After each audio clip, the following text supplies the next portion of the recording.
कसं पुढे? मी तुम्हा लोकांना पहिल्यांदाच सांगितलं होतं की दसऱ्यापर्यंत सगळं संपलेलं असेल.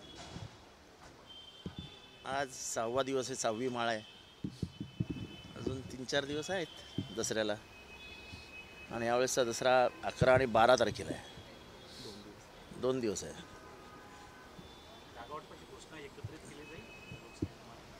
हो, साहजिक आहे. जेव्हा 2 पक्ष 3 पक्ष एकत्र लढतात तेव्हा पत्रकार परिषदे एकत्र घेतील. शेका पक्ष आहे, CPI आहे, CPM आहे, म्हणजे जेवढे आमचे मित्रपक्ष आहेत, ज्यांना उमेदवारी मी दिली आहे, ज्यांना उमेदवारी मिळालेल्या नाहीत, पण ते आमचे मित्रपक्ष आहेत, सगळ्यांना साथीला घेऊन आम्ही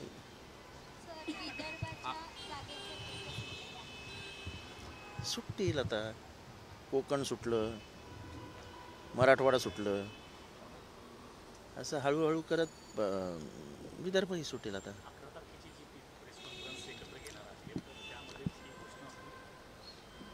तुम्हाला अपेक्षित असलेल्या सगळ्या घोषणा होतील. सर, भाजपला हरियाणामध्ये चांगलं यश मिळालेलं आहे. कशा प्रकारे बघताय? महाराष्ट्रामध्ये काही परिणाम जाणवतील? मला काही महाराष्ट्रामध्ये परिणाम होईल असं वाटत नाही. याला जोडून देवेंद्र फडणवीस म्हटलेत की भाजप हरियाणा क्रमांक 1 आणि आता महाराष्ट्र क्रमांक 2 असा विजय. असं देवेंद्र फडणवीस नेहमी भविष्य वर्तवत असतात, पण त्यांनी वर्तवलेलं भविष्य कधी खरं झालेलं नाही. उद्धव ठाकरेंनी आज पुन्हा एकदा म्हटलंय की मुख्यमंत्री पदाचा चेहरा द्यायला पाहिजे. काँग्रेसने द्यावा किंवा मग राष्ट्रवादी काँग्रेसने द्यावा किंवा दोघांनी मिळून द्यावा, मी पाठिंबा देईल, पण चेहरा द्यावा. कसं मोठ्या मोठ्या माणसांची वक्तव्य आहेत, त्याच्यात मला कुठे घेतं?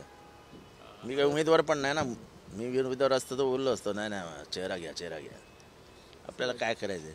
अजित पवार साहेब मागे म्हणाले होते की शरद पवार साहेब माझ्यासाठी आराध्य दैवत आहेत. तीच भाषा आता ते पुन्हा बोलायला लागले आहेत. त्यावर काय भाष्य करावं? दैवत आहेत ना, त्यांचा पक्ष आणि त्यांचा घड्याळ परत देऊन टाका ना.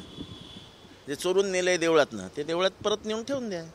मोठ्या प्रमाणात इन्कमिंग सध्याला पक्षामध्ये देखील होताना दिसतंय. माननीय साहेबांना हा प्रश्न विचारायचा. माझा त्या इन्कमिंगचे बावनकुळे असं म्हणतायत की जे जात आहेत त्यांना कुठेतरी पश्चाताप होईल, अशा प्रकारचं ते वक्तव्य. त्यांना तिथे पश्चाताप झाल्यामुळेच ते इथे येत आहेत ना. बावनकुळेंनी हे ओळखलं पाहिजे, त्यांना पश्चाताप होईल, त्यांना पश्चाताप होतोय म्हणून ते आमच्याकडे येत आहेत. होईल आणि होतोय त्याच्यामध्ये अंतर आहे ना.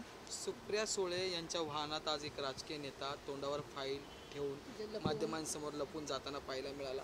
नेमकं काय चालू आहे राष्ट्रवादीत? हा नेता कोण, तुम्हाला काय कळलंय का? आणि हा नेता इन्कमिंगच्या ट्रॅकवर आहे. हो, कोणी तोंड लपवलं असेल तर जाऊ दे ना, त्याला सुखाने जगू दे ना. तुम्हाला काय करायचं? कोणी तोंड लपवून गेलं, रुमाल ठेवून गेलं, कोणी फाईल ठेवून गेलं, जाऊ दे, गेला. तुम्ही पकडलात का त्याला? नाही पकडू शकलात. तुम्हारी कामयाबी के लिए सवाल मत पूछो, तुम नाकाम रहे. सर, आम्ही कोणत्याही पण क्षणी लागेल अशी परिस्थिती असताना आता मंत्रालयामध्ये आंदोलन करण्याचं प्रमाण वाढलेलं आहे. काय आता नरहरी झिरवळांनी उडी मारल्यानंतर नरहरी झिरवळांनी उदाहरण घालून दिलं आणि महाराष्ट्रात त्याचा पाठपुरावा करतोय. आता जर सत्ताधारी पक्षातलाच माणूस इतकं मोठं क्रांतिकारी उडी मारतो तर त्याला मग काय, त्याला साथ मिळणार ना. आज मोठ्या प्रमाणात आंदोलन झालं, आता ते सुद्धा मंत्रालयात केलं ना, आता वर्षाबाहेर. हे सगळे जे ह्यांनी चॉकलेट देऊन ठेवलेत ना, तुम्हाला हे देऊ, तुम्हाला ते देऊ, तुम्हाला ते देऊ, तुम्हाला ते देऊ, ते सगळे असे बाहेर येतात.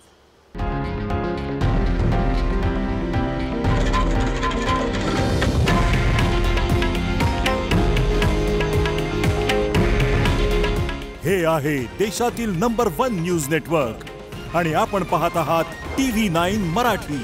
काळजी तुमची, हित महाराष्ट्राचं.